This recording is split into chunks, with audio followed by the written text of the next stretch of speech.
Good morning students. 10वीं वाले बच्चे, सिद्धि हिंदी विद्यालय के इस ऑनलाइन क्लासेस में आपका स्वागत है। अब बच्चों, यहाँ पे हमारा ये जो काव्य चल रहा है आत्मकथ्य काव्य, तो ये आत्मकथ्य काव्य की शुरुआत हमने की है। तो यहाँ पे बच्चों थोड़ा सा समझ लेते हैं कि सबसे पहले तो कल हमने जो जिस प्रकार के वीडियो में हमने जो चर्चा की थी कुछ एक पंक्तियों की, तो यहाँ पे सारांश में मैंने आपको बताया था कि इस काव्य में जैसे कि कवि जो है ये कवि को उनके मित्र उनके जीवन के बारे में कुछ लिखने के लिए कहते हैं। तो उसके ऊपर मित्रों की बातों को सुनकर उन्होंने आत्मकथ्य ये काव्य लिखा, जिसमें उन्होंने अपने जीवन की आपबीती, उदासीनता, नीरसता के बारे में बताया। यहाँ पे सबसे पहले तो कल जो हमने वीडियो देखा था उसमें जिस प्रकार से हमने 3, 4, 5, 6 पंक्तियाँ देखी थी उसका हम थोड़ा सा रिवीजन कर लेते हैं। कि सबसे पहला, मधुप गुनगुना कर यह कह जाता, कौन कहानी या अपनी। अर्थात यहाँ पे कवि कहते हैं कि मेरा मन रूपी भौरा है जो यहाँ पे मेरे ही जीवन की आप बीती अर्थात कहानी के बारे में कह रहा है। मुरझा कर गिर रही पत्तियां देखो कितनी आज घनी।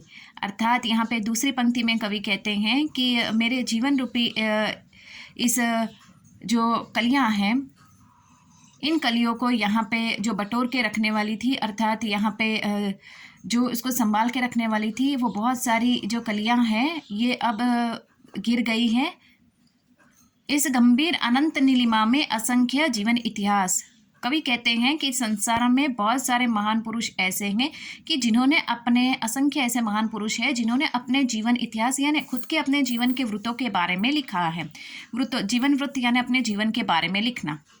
यह लोग करते ही रहते अपना व्यंग्य मलिन उपहास। कुछ एक ऐसे भी इंसान थे, साहित्यकार भी थे कि जिन्होंने अपने बारे में लिखा और वो सोच रहे थे कि मैंने अपने ही हाथों से लिखकर अपनी आत्मकथा के माध्यम से अपने खुद का ही एक मजाक उड़ाया है, अपनी खुद की ही एक हंसी उड़ाई है। तब भी कहते हो कह डालूं दुर्बलता अपनी बीती। कवि इस पंक्ति में कहते हैं कि इतना सब कुछ जानने के बाद, दूसरे लोगों के साहित्य को पढ़ने के बाद भी मेरे मित्र मुझे कहते हैं कि मैं अपने जीवन की दुर्बलता, निराशता को अपने शब्दों के माध्यम से, अपने आत्मकथ्य के माध्यम से लिखूं। तुम सुनकर सुख पाओगे, देखोगे यह गागर रीति। ये जो मैं लिखूंगा उसको पढ़कर तो तुम्हें सुख मिलेगा, आनंद मिलेगा, लेकिन कभी कहीं ऐसा ना हो जाए कि मेरे जीवन की ये जो दुर्बलता, निराशा है उसको मैं लिखूँ। गागर रीति, गागर यानी मटका और रीति यानी खाली। मेरा जीवन रूपी ये जो मटका है वो कैसा है, खाली है। अब यहाँ से थोड़ा और आगे बढ़ते हैं बच्चों। यहाँ तक हमने देखा था, किंतु कहीं ऐसा न हो कि तुम ही खाली करने वाले, अपने को समझो मेरा रस ले अपने भरने वाले। अब यहाँ पे बच्चों ये दो पंक्तियाँ हैं, उसमें से एक पंक्ति हमने देखी थी, यहाँ पे दोनों पंक्ति को साथ में लेना है। किंतु कहीं ऐसा न हो कि तुम ही खाली करने वाले, अपने को समझो मेरा रस ले अपने भरने वाले। अर्थात कवि यहाँ पे कहते हैं कि मेरे जीवन की यह विडंबना है कि जीवन में जो कुछ वे पाना चाहते हैं वह सब कुछ उनसे, उनके पास से दूर चला गया। मेरे खालीपन को जानकर कहीं आप लोग ऐसा न समझो कि मेरा खालीपन के कारण आप हैं, जो मेरे रस को समेटकर अपने जीवन को आनंदित करते हो। वापस एक बार ध्यान से सुनिएगा बच्चों, इस दो पंक्तियों का मतलब क्या होता है, अर्थ क्या होता है। किंतु कहीं ऐसा न हो कि तुम ही खाली करने वाले। मेरा जीवन तो यहाँ पे उदास और निराश है। मेरे जीवन में मैंने जो कुछ पाना चाहा वो सब कुछ मुझसे दूर होता गया, लेकिन कहीं ऐसा ना हो कि मेरे जीवन के इस खालीपन को तुम लोग देखो, पढ़ो और ये समझो कि मेरे जीवन का ये जो खालीपन है तुम्हारे कारण आया है। अपने को समझो मेरे रस ले अपने भरने वाले। मेरे जीवन, यहाँ पे वो कहते हैं कि तुम लोग कहीं ऐसा ना हो जाए कि कहीं मेरे इस जीवन के रस को समेट कर तुम उसके अपने भर लो, अर्थात उसके आनंद, अपना आनंद उठाओ। कभी कभी ऐसा होता है ना कि कुछ एक इंसान ऐसे होते हैं कि जो दूसरों के जीवन के बारे में सुनकर या पढ़ के या फिर बात करके उसकी उपहास करते हैं। तो कवि भी यहाँ पे कहते हैं अपने मित्र को, अपने को समझो मेरे रस ले अपने भरने वाले। वापस कह रही हूँ, तो उसका ये अर्थ होता है कि जैसे कि कहीं ऐसा ना हो कि तुम लोग मेरे ही जीवन के इस खालीपन को देखकर, सुनकर उसका मज़ा उड़ाओ, आनंदित हो। यह विडंबना अरे सरलता तेरी हंसी उड़ाऊ में। यहाँ पे कवि ने कहा कि जैसे कि इस तरह से कवि अपनी सरलता को बताकर अपना उपहास नहीं करना चाहते हैं। अब यहाँ पे यह विडंबना मेरी सरलते तेरी हंसी उड़ाऊं में, अर्थात यहाँ पे कवि ये कहते हैं कि मेरे जीवन की यही विडंबना है कि मैं अपनी बातों को कहकर सरलता के साथ सरलते तेरी हंसी उड़ाऊं में, अर्थात कवि कहते हैं मेरे जीवन की यही विडंबना है कि मैं इस बात को कह के अपने जीवन के आत्मकथ्य को कहकर मैं अपनी खुद की हंसी नहीं उड़ाना चाहता हूँ।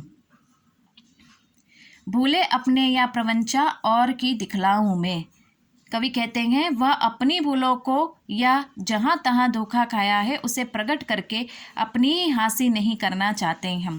भूले अपनी प्रवंचना औरों की दिखलाऊं में, कवि ने कहा है कि वो अपने ही जीवन की ये जो गलतियां हैं, अपने ही जीवन में जिस प्रकार से उन्होंने प्रवंचना यानी धोखा खाया है उसको वो कहकर यहाँ पे आत्मकथ्य में वो जताकर अपनी खुद की वो हंसी उड़ाना नहीं चाहते हैं। उज्ज्वल गाथा कैसे गाऊं मधुर चांदनी रातों की, कवि कहते हैं कि ऐसी भूल और प्रवंचना भरे जीवन की क्षणिक सुख का मधुर चांदनी रातों की उज्ज्वल गाथा को कैसे गाऊं। यहाँ पे कवि ने कहा है कि उज्ज्वल गाथा कैसे गाऊं, अर्थात वो कहते हैं कि मेरे जीवन में ये जो दुख निराशा मेरी जो भूलें हैं, मुझे जो यहाँ पे जिस प्रकार से यहाँ पे धोखा मिला है, ये सब बातों को मेरे जीवन की ये जो उज्ज्वल गाथा है आप सुनना चाहते हैं उसको मैं मधुर चांदनी के रूप में कैसे आपको गाकर सुनाऊं। अरे खिलखिलाकर हंसते होने वाली उन बातों की, कवि यहाँ पे कहते हैं अरे खिलखिलाकर हंसते, मैं किस तरह से हंसकर आप लोगों के सामने अपने जीवन की ये जो विडंबना है, अपने जीवन की ये जो प्रवंचना है अर्थात जो धोखा है, मेरे जीवन की जो भूल है उसको मैं खिलखिलाकर हंसते हुए अपने ही जीवन के बारे में मैं आप लोगों को कैसे बता सकता हूँ। मिला कहीं वह सुख जिसका मैं स्वप्न देखकर जाग गया, यहाँ पे कवि की चाहत सदा अधूरी रही है, सुख का आभास देने वाला स्वप्न भी जागते ही विलीन हो गया। कवि ने यहाँ पे कहा है मिला कहाँ वह सुख जिसका मैं स्वप्न देखकर जाग गया।